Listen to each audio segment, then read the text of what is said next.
This is where stories really shine, is their ability to wrap a message in bacon. So this is Goliath. I volunteer at an animal shelter.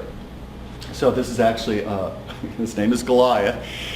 And how many of you have dogs or have had dogs?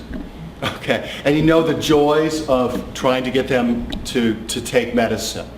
Well, oftentimes the most important advice or feedback you have to give, whether it's an employee or some advice to a prospect or a client, they don't want to hear.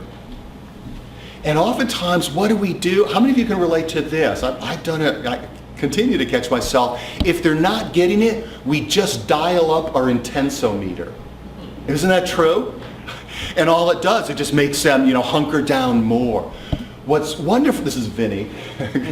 What's wonderful about stories is because they're just, quote, just a story, the person can hear what you have to say in an undefended way.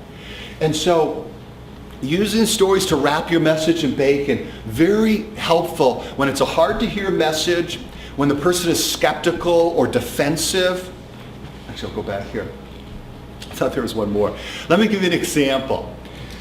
Back to doing either management development or leadership development, and what I mentioned before, how I know oftentimes if I go into a company, there's some like hardcore old school managers.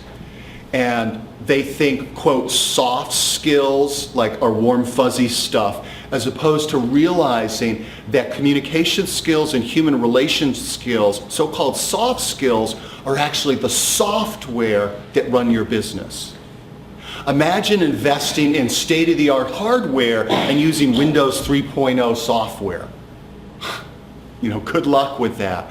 Well, that's like trying to bring out the best in employees in today's world that's dependent on competing on knowledge and service and innovation and agility using old-fashioned management skills. All right, so that's the theme. So one of the stories that I oftentimes share is the VP of operations who came into that brought me into a company that was so frustrated that his team just wasn't getting it in terms of his goal of improving efficiencies.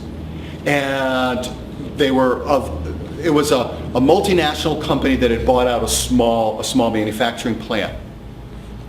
And he's like, they're just not getting the efficiencies. What's up with them? So I did a survey, did a bunch of individual interviews, and turns out what happens is the number one thing on their mind is how he's mistreating them. That he's rude, he's condescending, he humiliates them in front of others, etc. And that's all they could talk about, is how angry and resentful they are of him. So when I feed him back the results, he's looking at this and he goes, there's nothing about efficiencies. Why aren't they talking about efficiencies?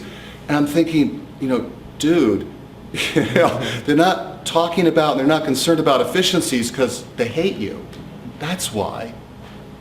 Now, I'm not going to directly, like if there's a manager there that I could see as like old school, I'm not going to directly give him that message. He probably won't remember the message. He'll just hate me. But if I share that in a story, hey, I'm just telling a story, he can either take it in or not. It's up to him. And maybe later, let's say he doesn't take it in now, he's just like, oh, what a big dummy that guy is. Later, it'll register. So wrapping your message in a story.